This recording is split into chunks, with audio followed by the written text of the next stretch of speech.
안녕하세요. 북신의 서재입니다.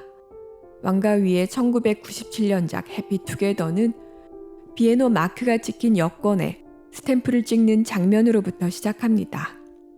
얼핏 지나치기 쉬운 이 장면은 이 영화 제작의 출발점입니다. 중국 본토로의 반환을 앞둔 당시 홍콩의 어수선한 상황에서 홍콩 사람들이 제일 실망한 순간 중 하나는 여권을 받을 때라고 합니다.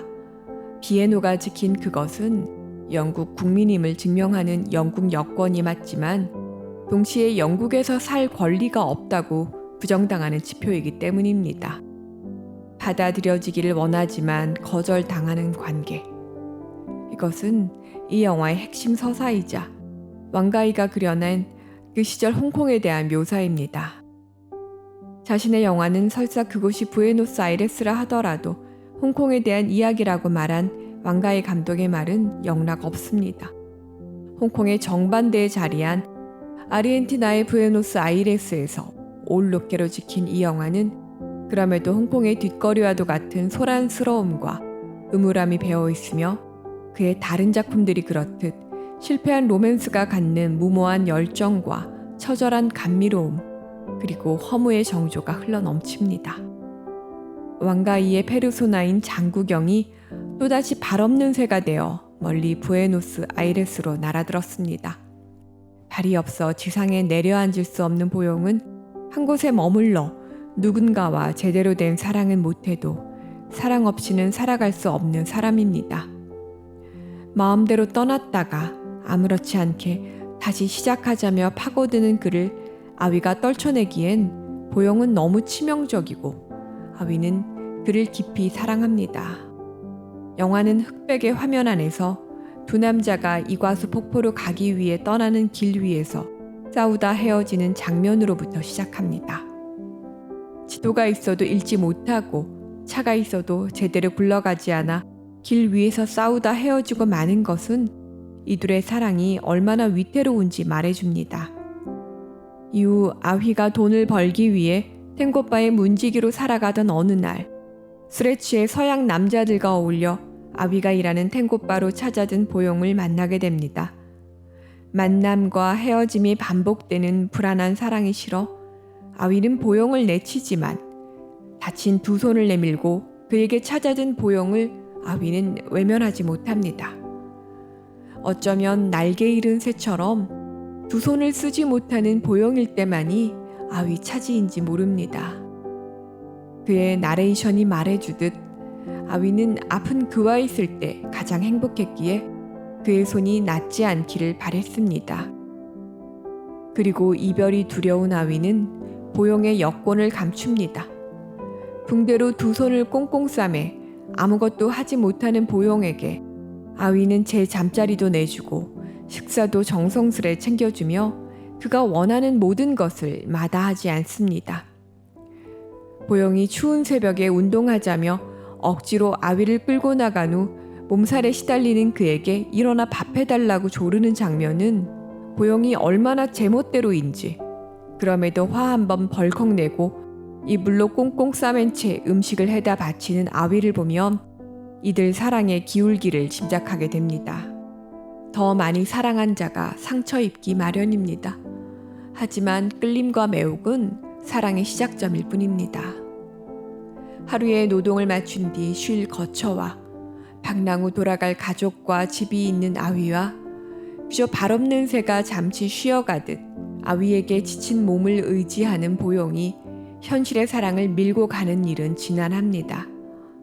이들이 함께 꾸는 꿈이 이구아스 폭포를 보는 것이란 얼마나 현실과 유리된 사랑인지 증명합니다. 아휘방의 이구아스 폭포가 그려진 조악한 스탠드가 말해주듯 그 사랑의 한계는 딱 거기까지입니다. 내일을 기약하고 성실히 오늘을 밀고 가는 단정한 남자 아휘는 결국 전쟁과 같은 도돌이표 사랑에 마침표를 짓기로 마음먹습니다. 그리고 홍콩에 있는 아버지에게 전화를 걸어 다시 시작하겠다고 말합니다. 그 귀환을 위해 홍콩 시차에 미리 맞춰 노동시간까지 정한 아휘는 이별의 아픔을 속으로 밀어 넣습니다. 영화는 중반이 지나면서부터 또 다른 남자가 등장합니다. 대만에서 온 청년 장이 그입니다. 그의 등장 이후 쓰리 아미고라는 간판이 종종 화면에 잡히는 것은 예사로 볼 수 없습니다.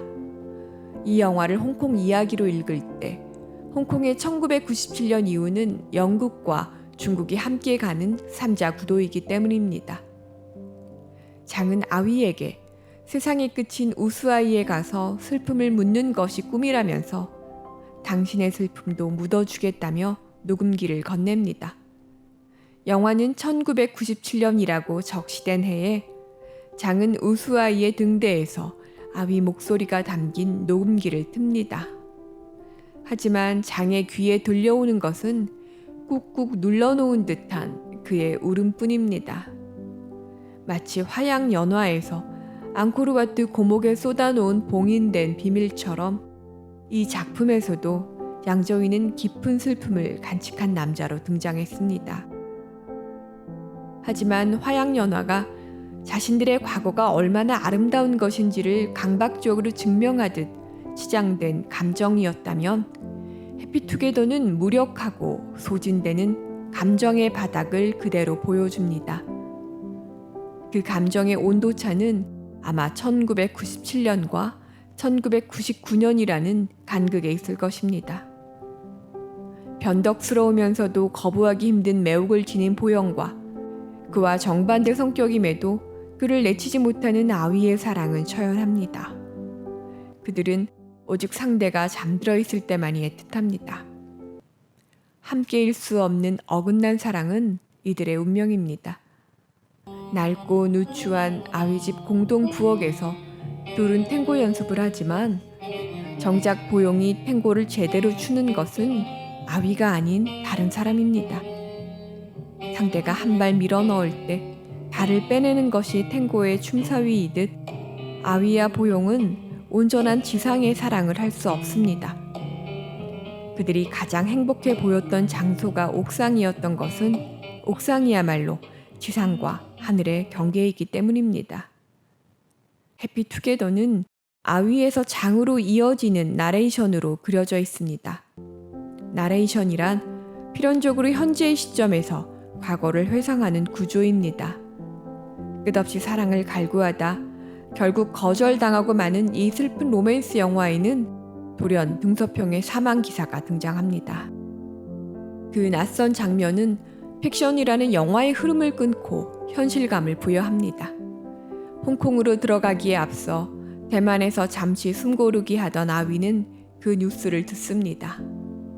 보용으로 압축되는 비틀거렸던 지난 시절은 가슴에 묻고 이제 앞으로 나아갈 수밖에 없습니다.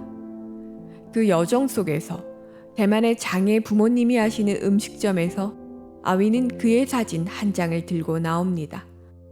쓰리 아미고의 구도에서 아위가 거처와 삶의 목표가 있는 장의 사진을 챙기는 장면은 의미심장합니다. 오직 보영만이 부에노스 아이레스의 아위가 살던 방에서 그를 그리워하며 오열합니다. 끝내 감추고 내주지 않았던 보영의 여권을 아위가 방에 두고 나왔다는 것은 더할 나위 없는 이별에 대한 결연함입니다. 아위는 부에노스 아이레스를 떠나기 전 이구아스 폭포를 보기로 했던 약속을 지킵니다. 모든 것을 집어삼킬 듯한 이구아스 폭포의 압도적인 장엄함은 그것이 거역할 수 없는 역사의 흐름이라 말해주는 듯 합니다. 아위는 이곳에서 녹음기에 토해내지 못했던 떠돌았던 시절의 가슴 저미는 외로움과 강렬했던 사랑의 기억을 가슴에 묻습니다. 그 이별의식을 거친 후에야 비로소 일상이 있는 홍콩으로 돌아갈 수 있기 때문입니다. 이 모든 일들은 1997년에 이루어집니다. 왕가이 스스로가 밝혔듯 이 영화는 1997년 본토 반환에 대한 그의 답입니다. 해피투게더의 원제는 구름 사이로 잠깐 비치는 봄 햇살이라는 뜻의 춘광사설입니다. 하지만 춘하라는 말이 있듯 춘광사설이란 어휘에는 음탕한 것들이 노출되는 때를 의미합니다.